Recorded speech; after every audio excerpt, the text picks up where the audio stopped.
Hey, so I'm glad you clicked on this video today.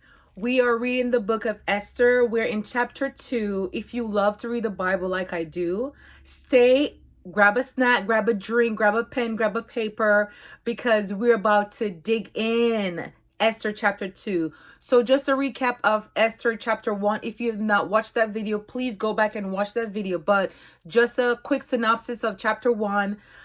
Vashti lost her position. My goodness. The king fired her. She's out the kingdom. And then, a decree went out. After he fired her, a decree went out and the king is like, listen, men, be in charge of your kingdom. Be in charge of your home. So we're about to read Esther chapter 2. And it says, Esther chosen queen. I'm reading the ESV version, so let's get into it. Okay. I love reading the Bible, by the way. It's juicy. Anyway, after these things, when the anger of the king Ahasuerus had abated, he remembered Vashti and what she had done and what had been decreed against her. Then the king's young men who attended him said, let beautiful young virgins be sought out for the king. And let the king appoint officers in all provinces of his kingdom to gather all the beautiful young virgins to the harem in Shusha the citadel, under custody of Haggai, the king's eunuch, who is in charge of the women. Let their cosmetics be given them, and let the young woman who pleases the king be queen instead of Vashti. This pleased the king, and he did so. Wow. So King Ahasuerus, after he fired Queen Vashti, he's sitting there, his anger has probably subsided. The party probably ended from verse 1. And he's like, man, she's no longer. And then he was probably sad, maybe coming down from his drinking and stuff, because he was partying for 180 days. If you have not read chapter 1, go back and read chapter 1. It is juicy. So after that, he's probably like, man, I wonder what happened to her. So one of his eunuchs saw him and was like, king, we see that you're sad. Like, let us find you a beautiful young virgin, and let cosmetics be given to her, and let her go through her thing, because you look sad right now. You need a new wife. You need a young, beautiful virgin. And in those days, they only married virgins. Like, they only sought out for young, beautiful virgins. So the king was like, you know what? Okay. All right. That sounds good. That sounds really good. Let's find me a new wife. Like, let's find me a beautiful young virgin that can please my heart, because Vashti's no more. Anyway, verse 5. Now there was a Jew in Shusha the citadel, whose name was Mordecai, the son of Jair, son of Shemaiah, son of Kish, a Benjamite, who had been carried away from Jerusalem among the captives, carried away with Jeconiah, king of Judah, who Nebuchadnezzar, king of the Babylon, had carried away. He was bringing up Hadassah, that is Esther, the daughter of his uncle, for she had never had father nor mother. So we are now learning about new characters. Mordecai and Hadassah, also known as Esther. And we need to remember one key point.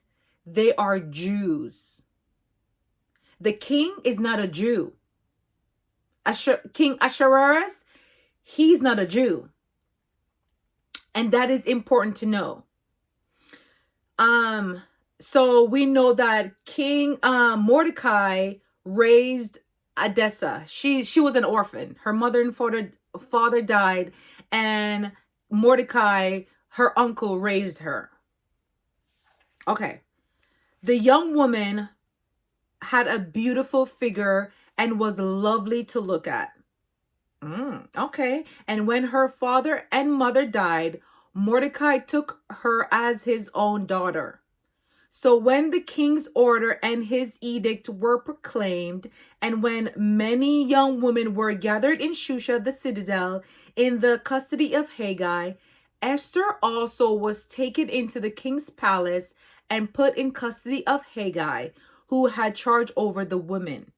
Wow. So now that the story is getting very interesting, because here it is, the king, who is not a Jew, is about to meet a Jew.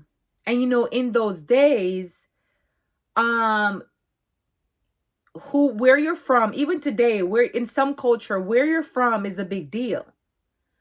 But we need to read as to why this was important. Like, why did Esther chapter 2 is telling us that Mordecai is a Jew and Esther is a Jew, and she was beautiful. It says there that she had a beautiful figure and she was beautiful to look at, but she's among the young virgins that is about to be prepared for the king. So we want to find out, like, what's going on with that. Verse 9, and the young woman pleased him and won his favor. And he quickly provided her with cosmetics and her portion of food, and with the 7 chosen young women from the king's palace, and advanced her and her young women to the best place in the harem. So out the gate, Esther had favor. Out the gate, the eunuch was like, okay, I like you. I'm gonna hook you up. I'm gonna put you in the best place in the palace. I'm gonna let you know what food to eat. So he's already hooking her up, like, girl, you want a husband? Let me show you what you need to do. Like, let me put you on game, Esther.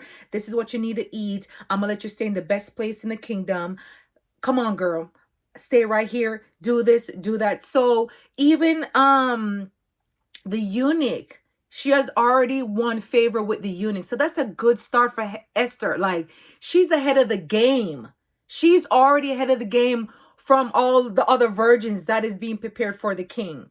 Esther is like 10 steps ahead.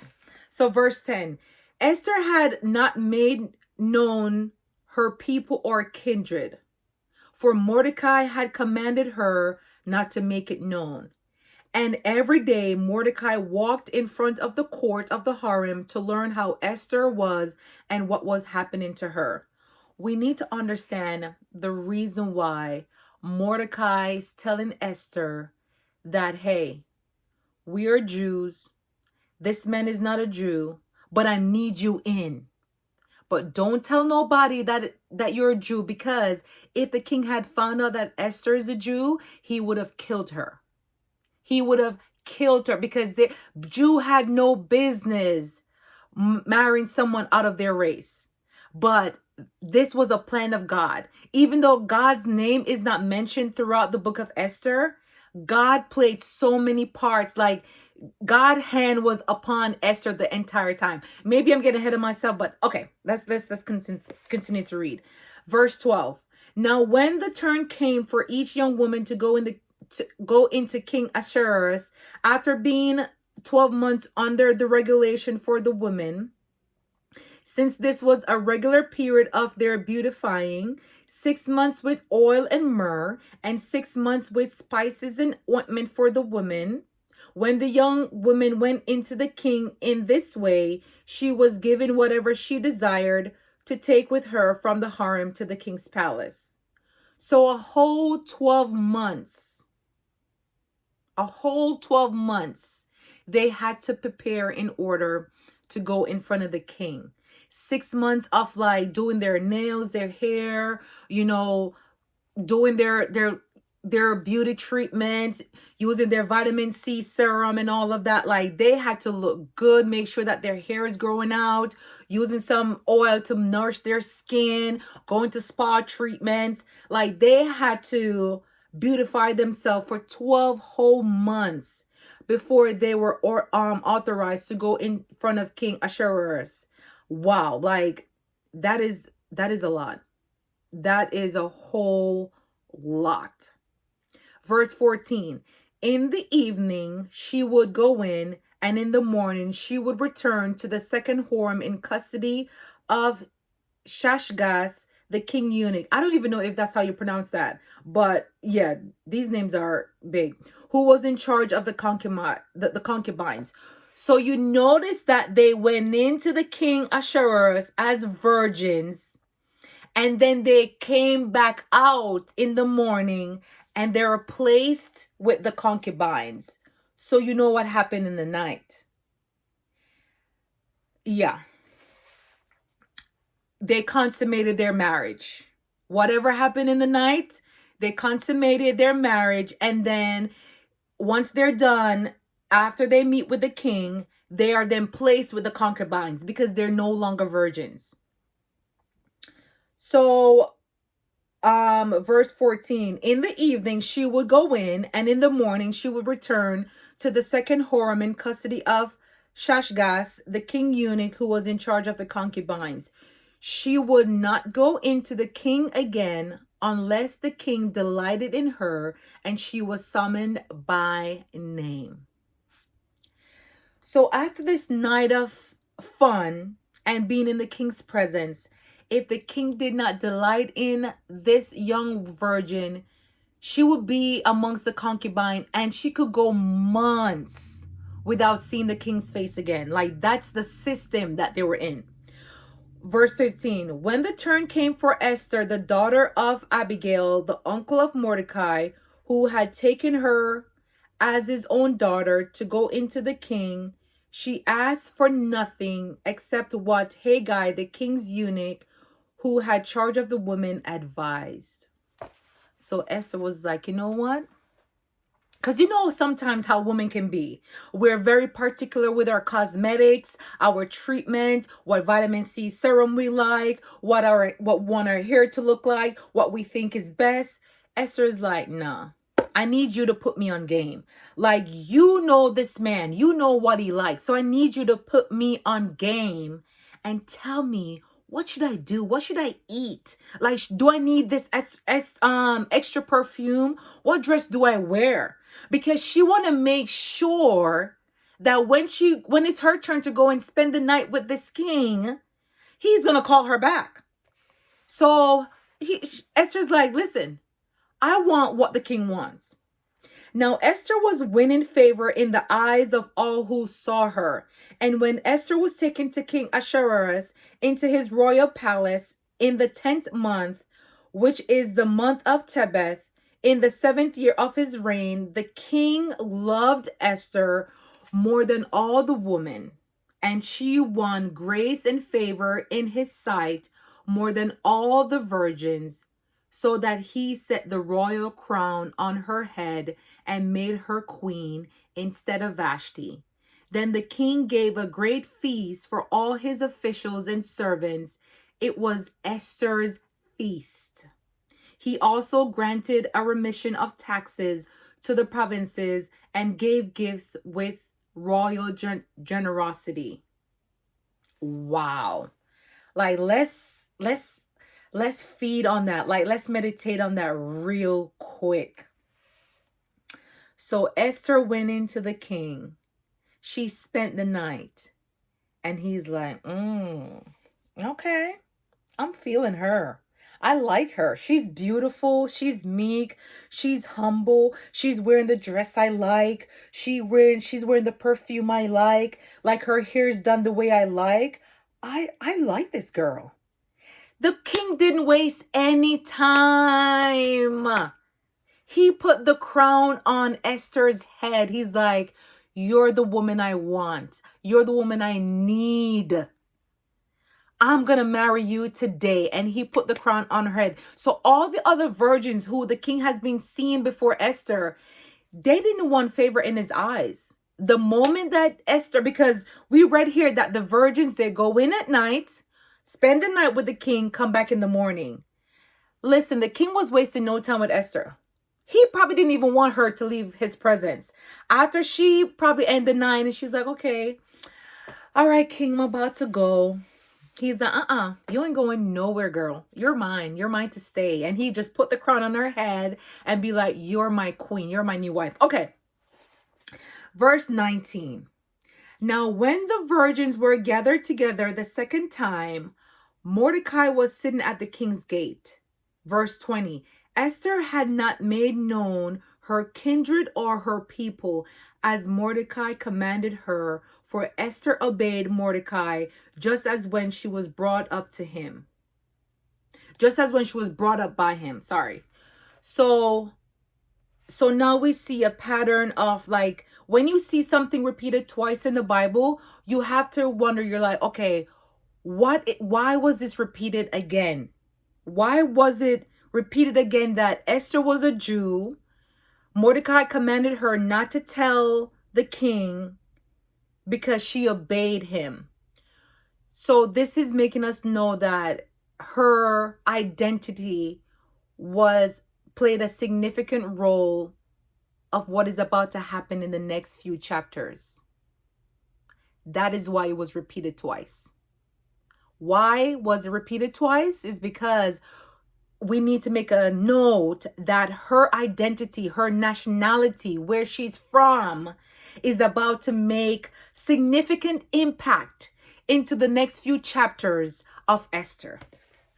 Okay, so verse 21. In those days, as Mordecai was sitting at the king's gate, Bigthan and Teresh, two of the king's eunuchs, who guarded the threshold, became angry and sought to lay hands on King Ahasuerus.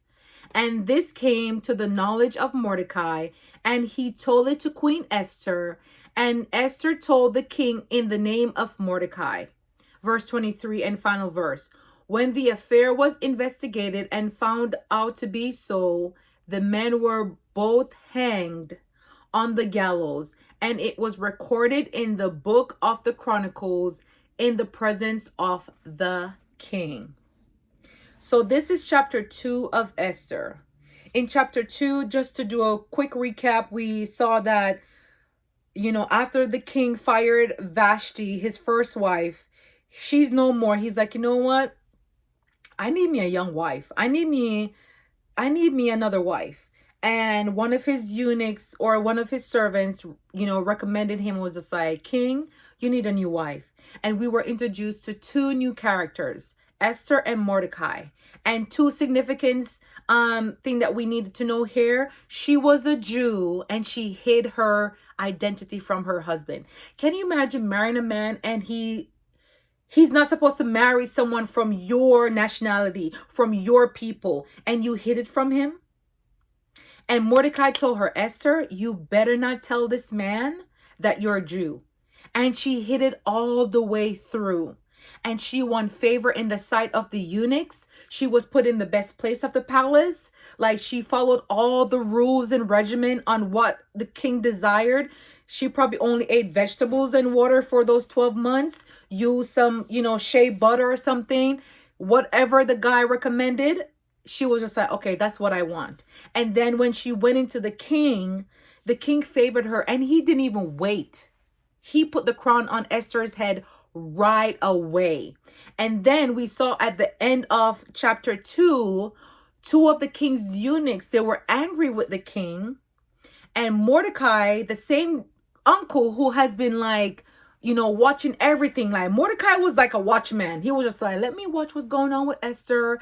And he heard that these two men try to kill the king. And he's like, Esther, you need to tell the king that these two eunuchs are about to kill him. And Esther told the king in the name of Mordecai. So and it was written in the book of the Chronicles. So that now the king, Mordecai, is getting a rapport with the king. But nothing was done yet. You know what I'm saying? Because in those days, I'm getting ahead of myself. So it was written down that, hey, king, two guys wanted to kill you.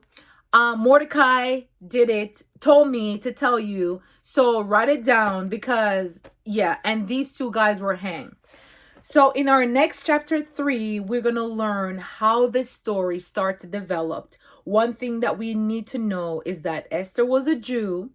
She hid her identity from her man.